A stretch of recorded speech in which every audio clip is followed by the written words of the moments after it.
Yo, what's going on? So we are doing something a little bit different today.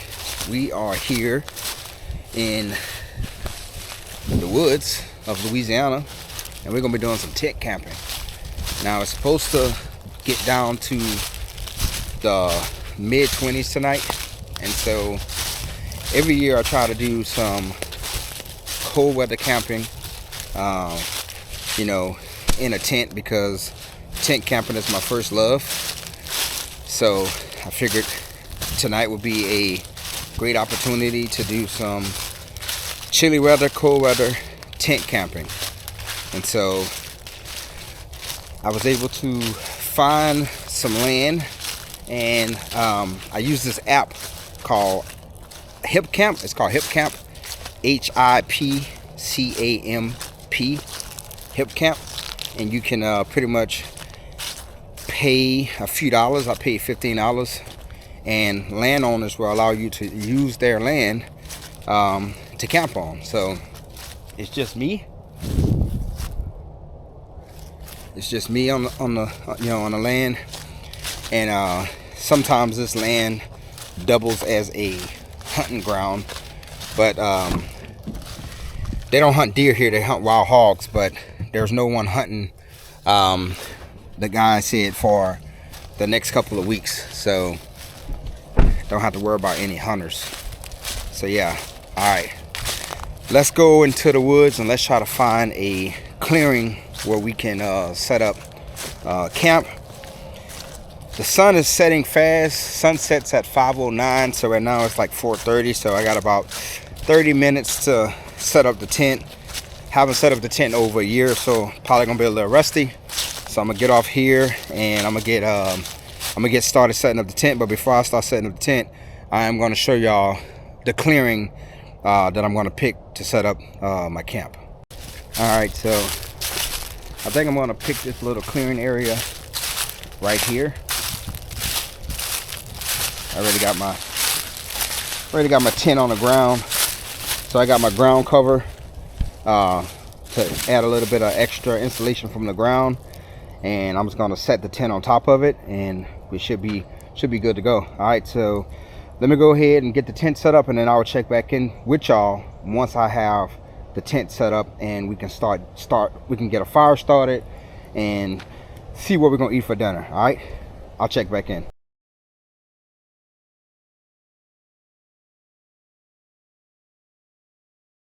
All right, guys, so I got the tent up. So that's important. Still got to do a few more things, like I got to tie down the guidelines so my rain cover don't fly off. But for the most part, I got everything done. So I got my ground cover down. This is my heated blanket. I got 2 sleeping bags. I do have a cold weather sleeping bag. This is my cold weather sleeping bag. It's a mummy bag, but I put this extra sleeping bag inside of that. Got my pillow. I got my, show y'all this, my ISO mat. It's inflatable. This does have a really good R value, so this is going to keep me insulated from the cold ground. Plus I have this really thick ground cover. I got my solar generator, so I'm going to plug my heating blanket to that solar generator. And got my pillow. I'm ready to go. It's gonna be cozy. I still got to add my light. I got a little tap light that hangs up here on this little hook. But I'm ready to go.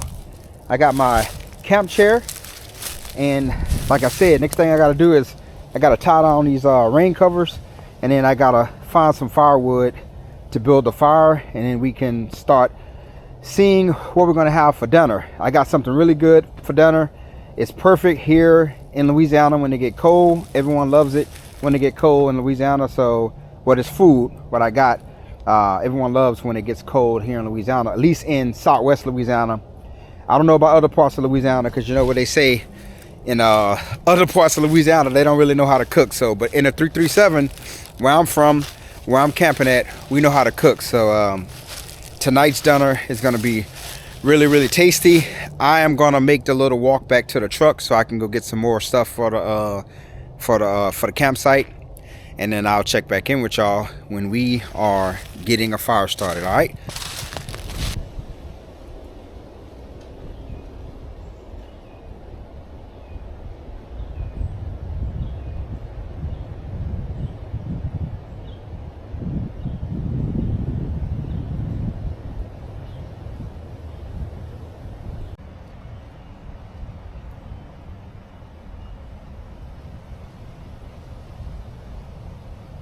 All right, so we're running out of daylight, but I got the camp set up. Now I gotta go find some firewood to start a fire, and then get ready for dinner. So let's get to it.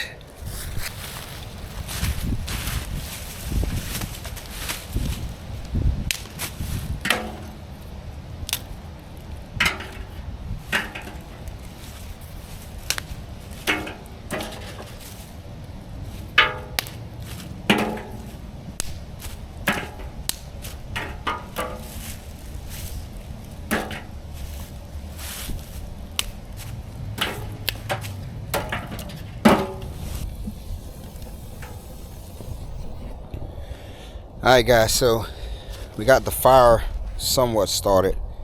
Got to build it up a little bit more. Finally was able to find some I found a little bit of dry firewood. I had a log in the back of my truck that was dry, so got the fire going. Gonna build it back up, gonna go find some more dry firewood so we can really get the fire going, so we can start dinner.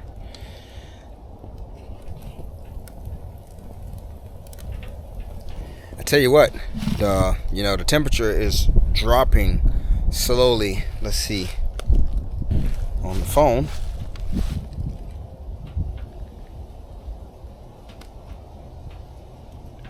Temperature right now, it is 39 degrees.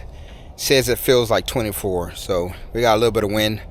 So this fire is gonna come in really clutch. And also, we just need the fire so we can cook our food for the night.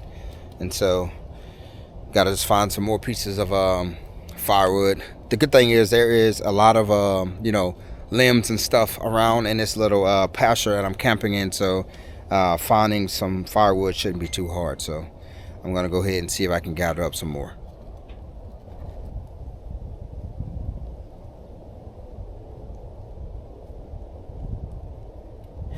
Yeah, so finally, man, we finally got the fire going. Let me show y'all the fire. That's the fire right there. Got it going. I got my grill grate going. I'm gonna be cooking something up here soon. I got my little Dutch oven. And yeah, we're just chilling by the fire. Got me a drink. Got me something in a Buc-ee's cup. Got me a little homemade margarita that I made last night. So got it in a Buc-ee's cup. A margarita is always good for the soul. It'll warm you up in this chilly weather, you know what I mean? So that tastes good. Cheers.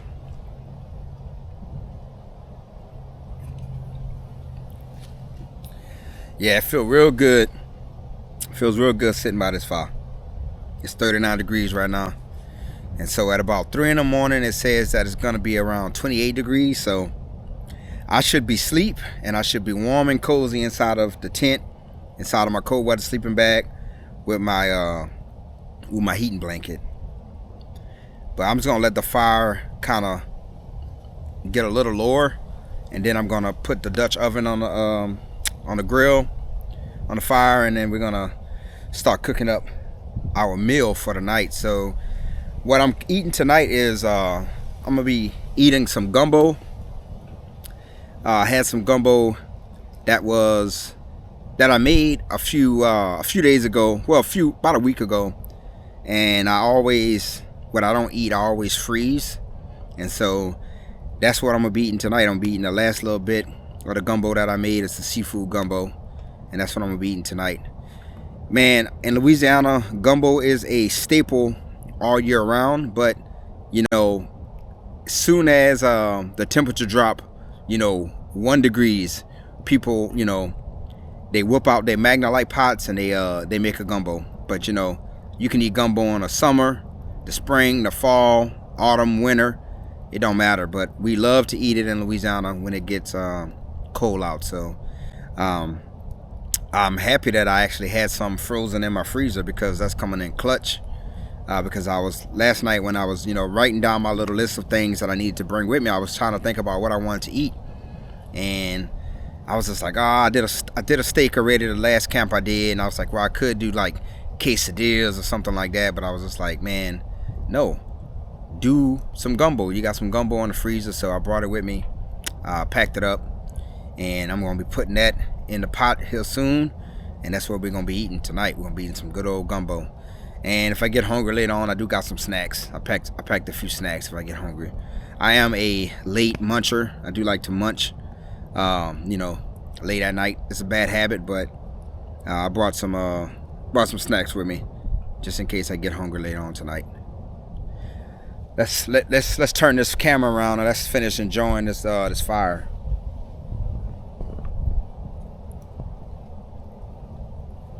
Man, that feels good.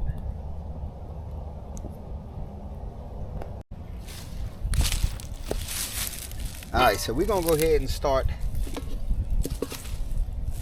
We're gonna cook up some dinner, so put that right there.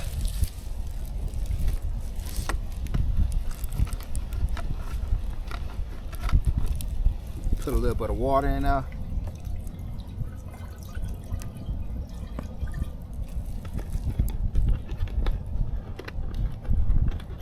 Get that water heating up real nice and neat. Alright, let's get that gumbo in there.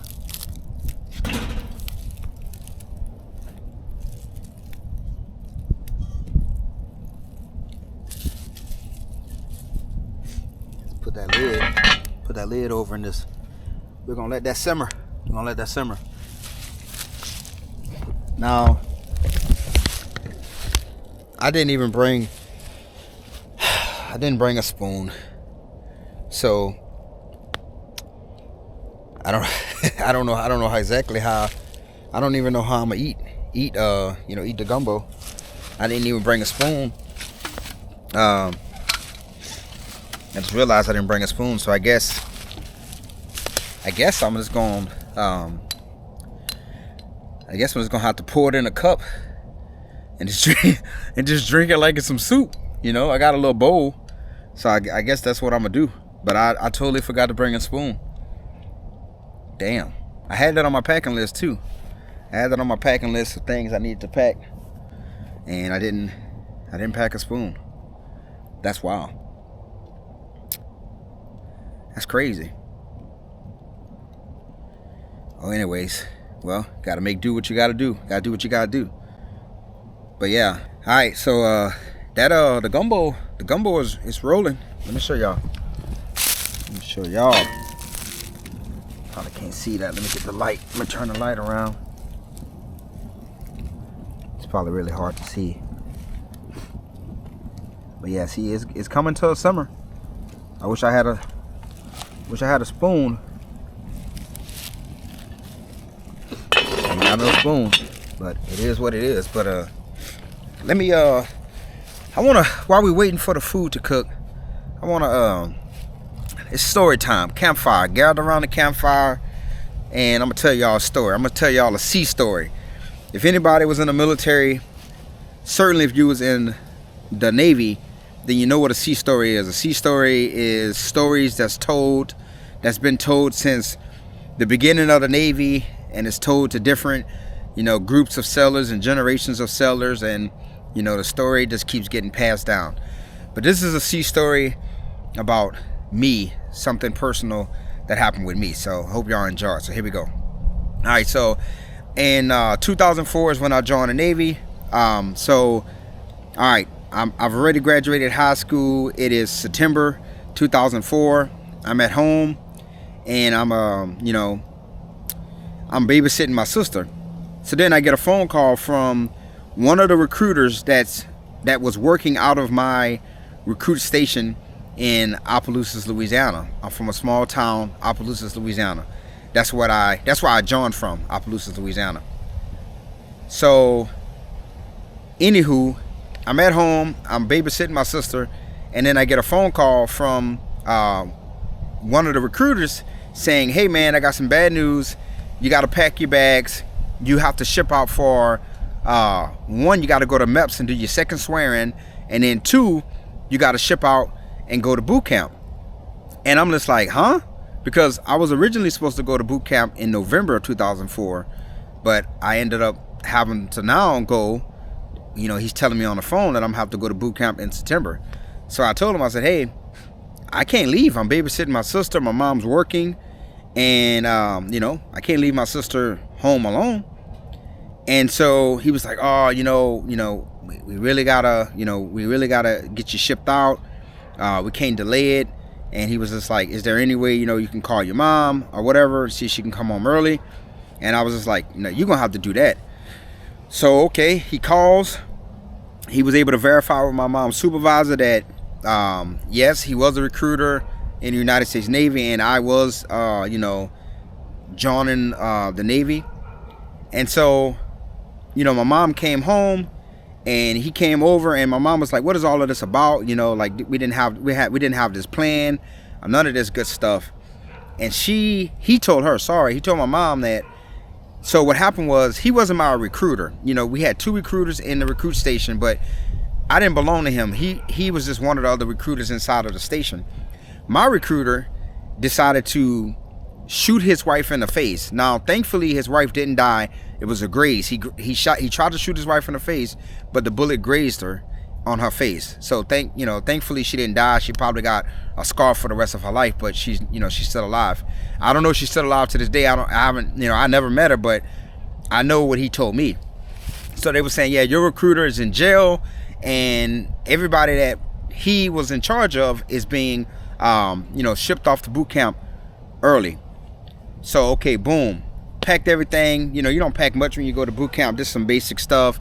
Make sure you got all your paperwork, your social security card, your ID if you got one, your wallet, all of that good stuff. And boom, I'm gone. My mom's crying. I didn't cry, but I was, I ain't gonna lie to you, I was emotional.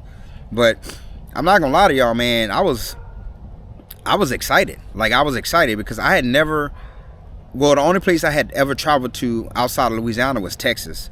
And I was excited, I had never been on an airplane before, and like I had never been to anywhere besides Louisiana and Texas.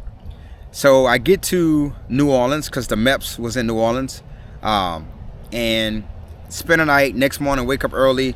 It's a long day. You're doing a bunch of paperwork, and you gotta do a big time physical. And after I swam for the second time, they put us on an airplane later on that day, right? So we had to wake up at MEPS, I think at like 4 a.m, and we was on a plane by like 2 or 3, flying to Illinois, to Chicago. And I remember being on a plane. We was on a plane with a few other people, but mainly a lot of us that was on a plane. Well, we was on a plane with a bunch of other people that wasn't going to boot camp, but they had everybody that was going to boot camp from Louisiana, all on a plane together. So I think it was about like 20 or 30 of us at the time. And I remember everybody was on a plane like that was going to boot camp. I remember they was like looking out the window, and it was just crying and teary eyed, and I was just looking out the window like, wow, this is my first time flying. I see clouds, all of that stuff, right? Like, it was such an exciting time for me because I had never flown before. So we touched down in Chicago. We in the airport, and immediately they see us, and they come out and they start yelling at us, get in line, blah blah blah blah, look straight, all of that, right? And my recruiter did not do a very good job of preparing us for boot camp, because like I said, whenever we would go to our DEP meetings, instead of us learning about the Navy and learning about drill and good order and discipline, he was pretty much just having us sitting in the office watching movies. I remember one time he took us to the mall, and at the mall there was like this little recording studio, and he was trying to make like an R&B album. I remember another time he took us to a woman house. Me and another guy, we were sitting downstairs, and he was upstairs, cheating on his wife. And so, when I get to, outside the USO in the Chicago airport, I'm still kind of looking around. Everybody kind of looking straight. Everybody had attention, but I didn't even know what attention was. I didn't even know what the position of attention was, because he didn't teach us none of that. So I was able to emulate. I was able to copycat what everybody else was doing. So, that's what I did. But so then I remember they brought us inside the USO after they did the head count and verify everybody was there and everybody was who they said they were and who was supposed to be there. And we go inside the USO. Now, you know, if you are active duty and you're not in recruit status, the USO is very fun. They got food, they got snacks. You can sit around, watch TV, play video games, get on the internet, all of those things. But when we was in the USO, we was getting yelled at by the active duty person that was on duty. So that night, the person that was on duty was a Marine. So he was yelling at us. He giving us the business, man. And you know, I just remember sitting there. So we sat there for about 2 or 3 hours because they was waiting on some more flights to come in. And then once some more flights came in with some more people, that's when they put us all on buses. And the buses had curtains. But I remember while everybody was running on the bus, getting to their seats, I was peeking out the curtains. And the guy was just like, it was a petty officer second class. He was a BM2. He was a boatswain's mate second class. He said, "Hey, stop looking out that window. You know, blah, blah, blah, blah." And like, he caught me again. So I peeked out the window again. He caught me. He said, "Stand up. He said, "Stand up. State your name." And I said, "Yes." And he said, "Yes, what?" Now, again, I didn't know I was supposed to say yes, petty officer. So I said, "Yes, sir." He says, "I'm not a sir, blah, blah, blah. I work for a living," all of this stuff. And I'm like, damn. So he says, "You don't know what I'm supposed to be called?" And I said, "No, sir." And sorry, a little bit of smoke got in my nose, so it made my voice sound a little weird. I said, "No, sir." I said, "No, sir." And he said, "Yes or no, petty officer." I said, "Yes, petty officer," you know, whatever. And he said, "What's your first general order?" Again, I don't know my first general order because we didn't learn that. Well, in my depth station, we didn't learn that. I said, "I don't know, petty officer."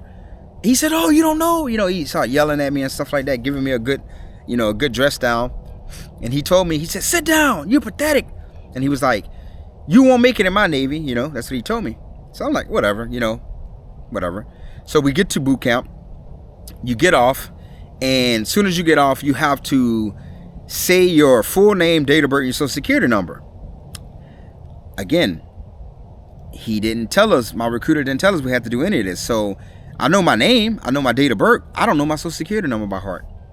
So, you know, he was like, you know, they was yelling at you, "You don't know your social security number, blah, blah, blah." But there was a couple other people that didn't know their social security number either.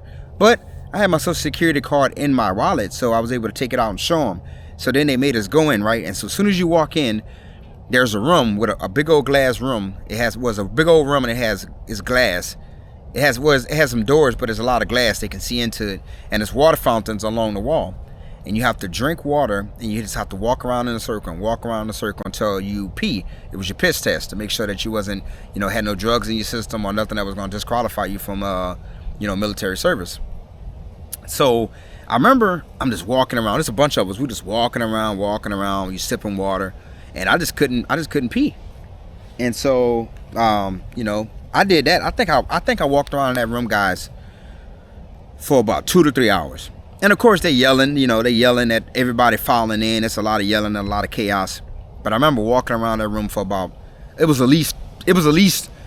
definitely more than 2 hours. I'd say probably about 3 hours, 3.5 hours. And then finally I peed. And I was in a co-ed. We had a co-ed. Was it co-ed? I forgot what it was called. We had a sister division.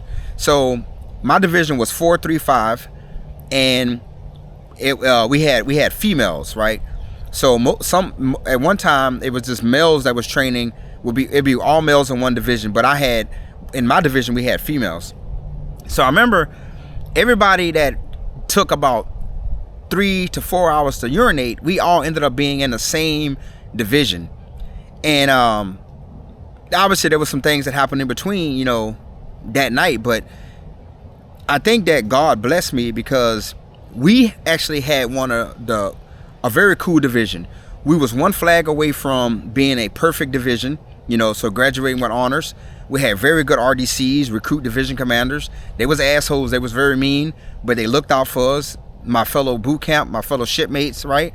The fellow recruits, they was good. We had a really good division. And I think that looking back on it, I said, man, if I would have had peed earlier, I probably would have ended up in a terrible division, because they had some terrible divisions. They had some terrible divisions that was always getting in trouble. That wasn't. We still graduated with honors.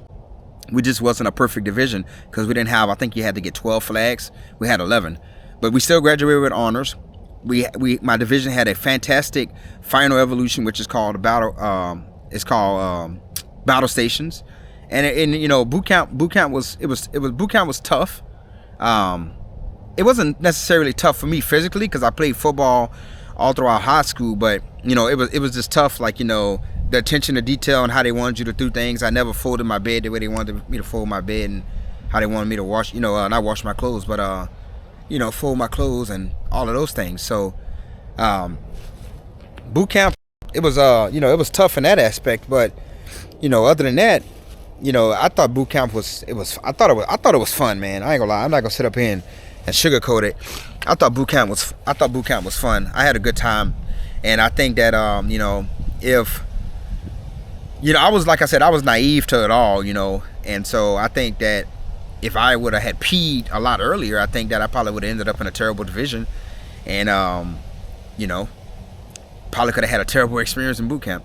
So I guess the whole purpose of that sea story is just to say that you know, God works in mysterious ways, and you just never know how a situation is going to turn out. But you know, for me, the cards was in my favor, and you know, I think I just had a very, very good division. I had very good recruit division commanders, and I just had very good shipmates. So that's my sea story. You know, I plan on telling a sea story every time I do a camp. I have a ton of sea stories. I did 20 years in the military, and so I have a ton of sea stories that actually happened. You know, maybe just a little bit of exaggeration, but you know, these are real life, you know, events. And so, yeah, I plan on doing one of these every time I do a camp. But the food is still rolling. Look at that, it's steaming pretty good. And I think I'm gonna give it probably about another 5 more minutes, and then I think it's gonna be time to chow down. So stay tuned for some tasty gumbo.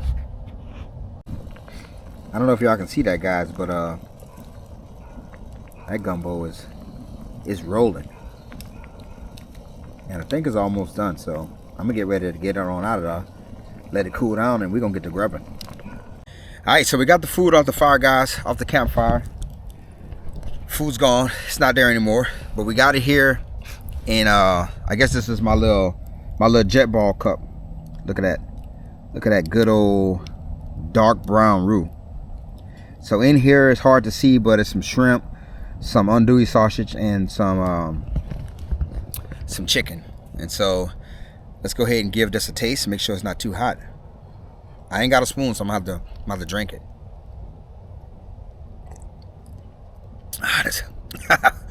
That is good. That is good.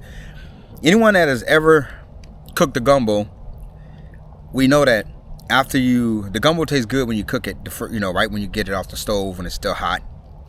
But it tastes even better when you freeze it.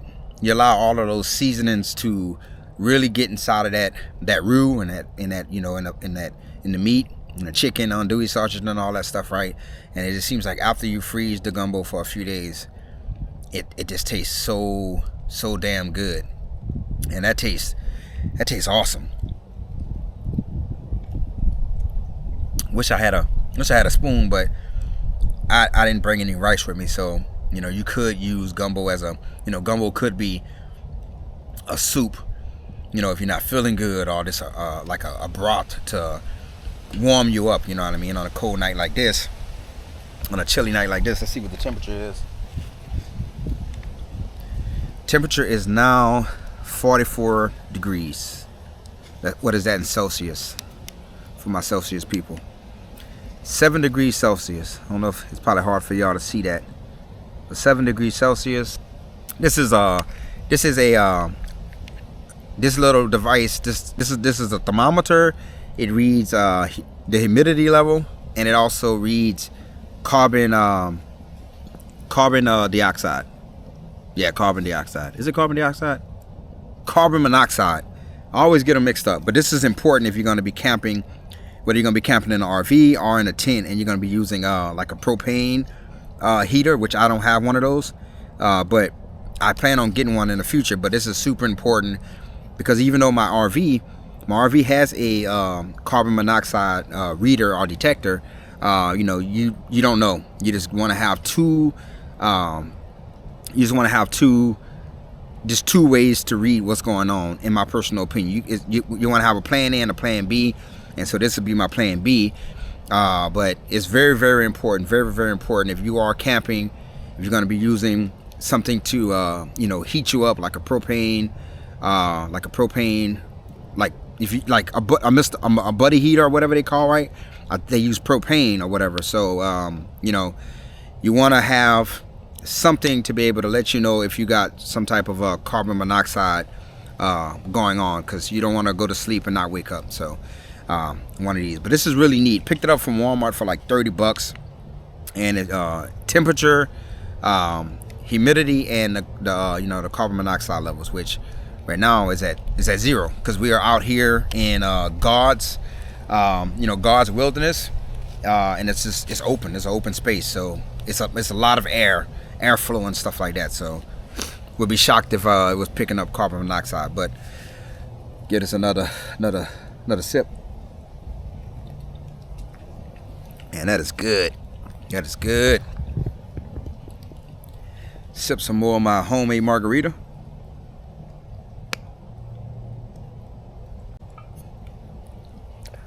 And I'm just gonna chill.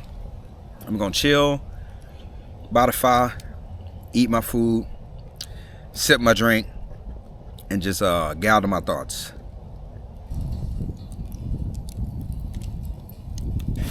Alright guys, so I just finished eating, and I'm just kind of tidying up the campground a little bit. I'm definitely gonna tighten it up more when I leave. You should always leave the camp spot better than you found it. Leave no trace.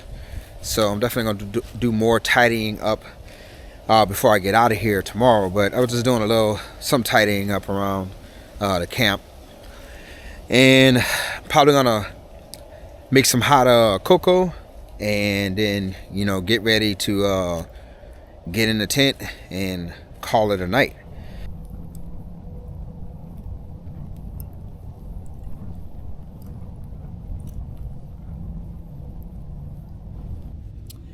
Alright guys, so got in my night clothes and just sitting here about to make some hot cocoa before I, you know, get in the tent and turn in for the night. So finished doing all of the campground tidying up.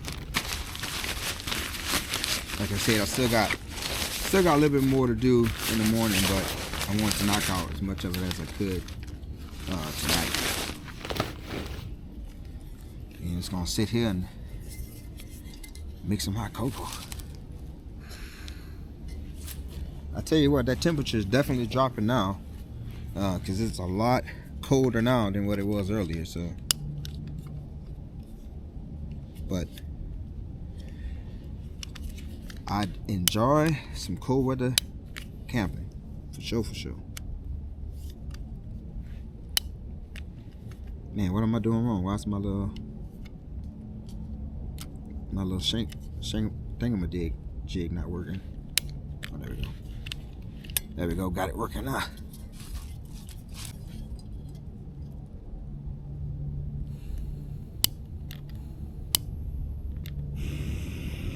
There we go.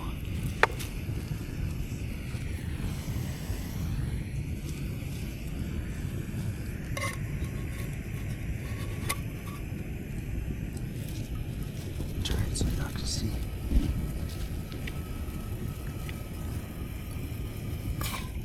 Heating up my milk.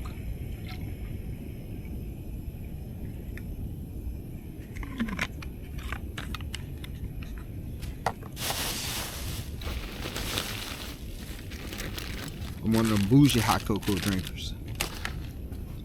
I like to drink mine with a little milk. Some people use water, but I like to use milk. I mean, you can do either or. On the box it says water or milk, but I just think that it makes sense to use milk if you have it, but maybe not everyone has milk. I don't know. I'm rambling, but got some hot cocoa in the bag. Just waiting for that milk to start simmering.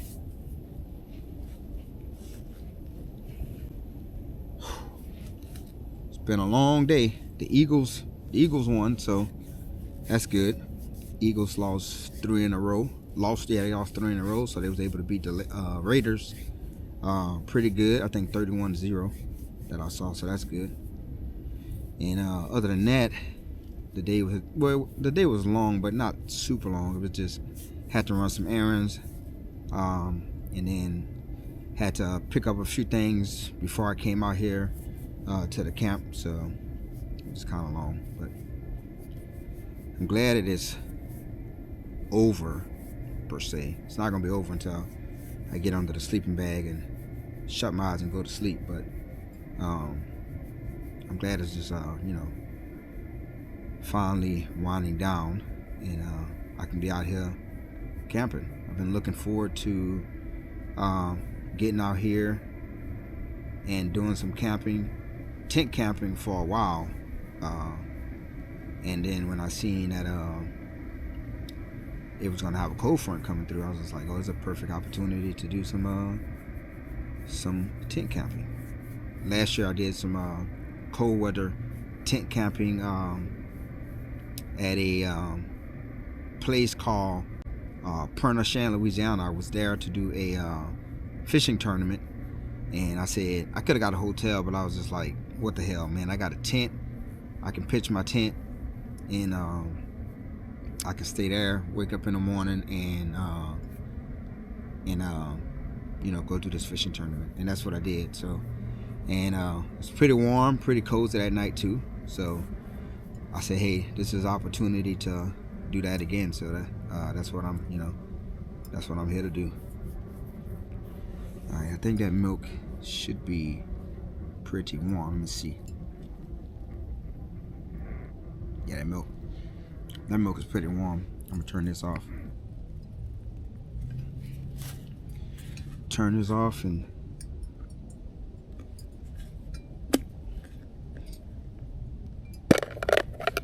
man, it was stuck on there. I got this little REI insulated cup, camp cup, or whatever you want to call it. So that'll be good enough for the hot chocolate.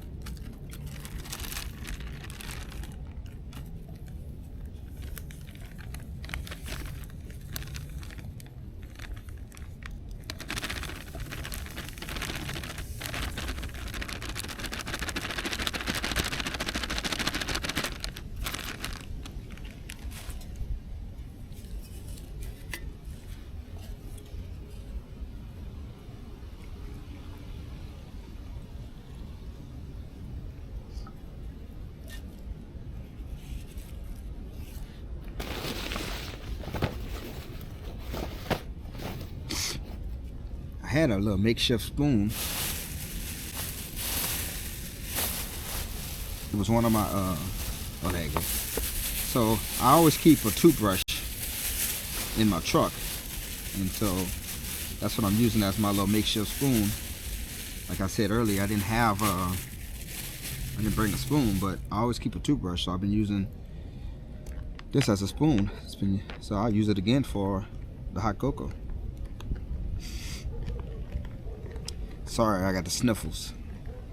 You know, when that temperature drop, well, maybe you don't, but when the temperature drop for me, you know, I get the sniffles.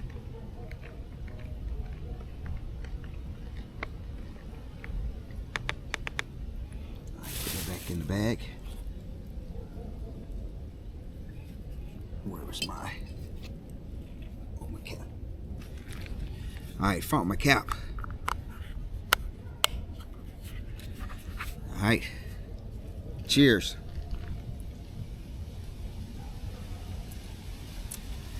That tastes good. It tastes good. It's hitting the spot for sure. It's got the fire still going. That's going pretty good. You can feel some of that heat from that fire coming, so that'll be nice in a tent. Let me see what the temperature is.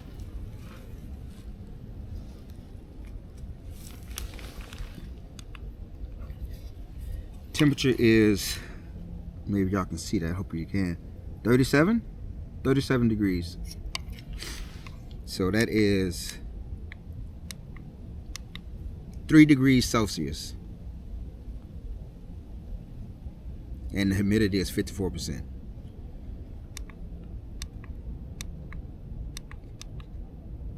Yeah, so 37.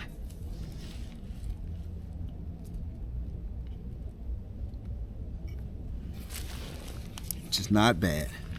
37 is chilly, but it's not terrible.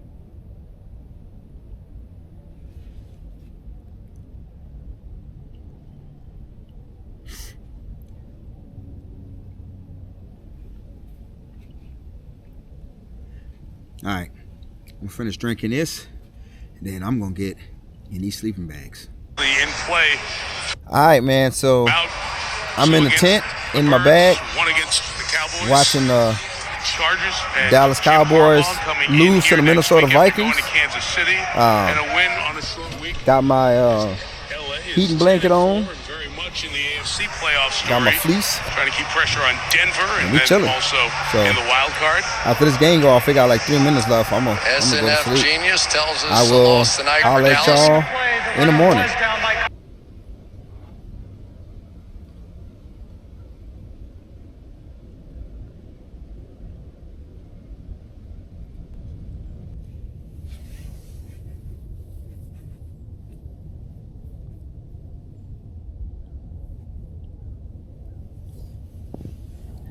Good morning, good morning.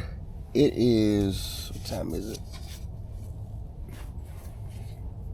It's 6:49. Just waking up. As you probably can tell by my voice. Last night was cool. I slept pretty good. I didn't wake up at all. So I don't know. Let's see. It's 39 degrees right now, so if it got down into the 20s, I don't know, because I was asleep, man. I was asleep. It was pretty cozy. It was pretty cozy in here, and so the heating blanket and the cold weather sleeping bag, they did what they had to do, but.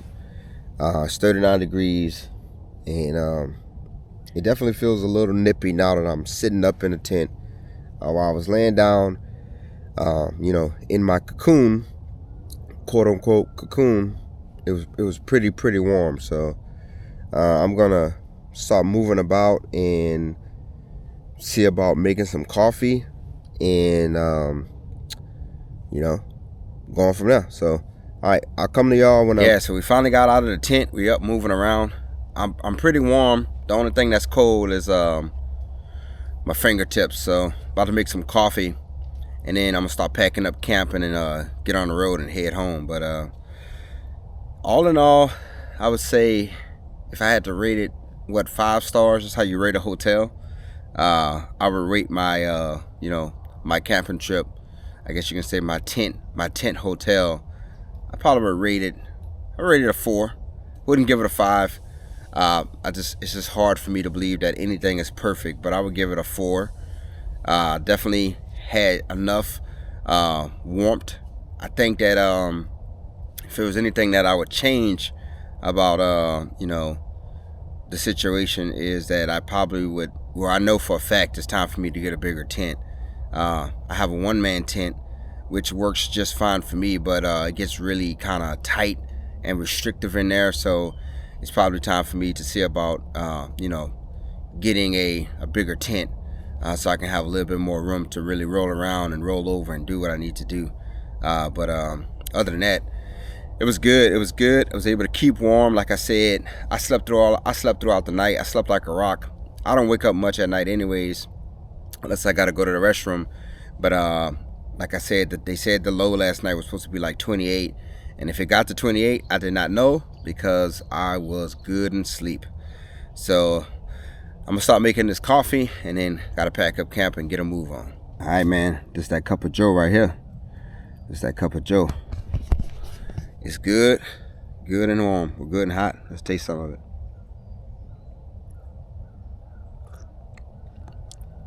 Ah, that's good. That's gonna hit the spot right there. All right, like I said, I'm gonna sit here in this sun, and I'm gonna drink this coffee. I'm gonna warm up, and then I'm gonna pack up and get on out of here. So, all right, I will come back to y'all when we're packed up and getting ready to hit the road.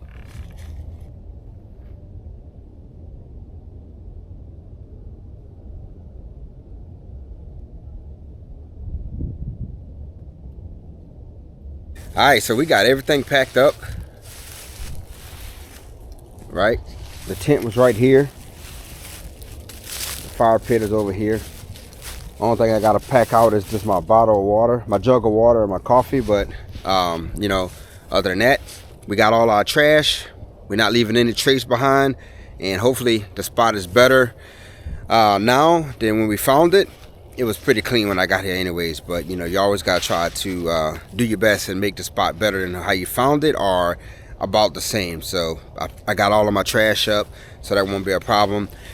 I'm gonna hop in a truck. I'm gonna get on out of here. I'm gonna go to this little breakfast spot that I know that's really close to my house, and they make some really good breakfast sandwiches. So I'm gonna go get me one of those because I didn't bring any breakfast, just some coffee. But yeah, hope y'all enjoyed the adventure out here doing some chilly weather camping, and stay tuned until the next drop. All right, until next time, I am out.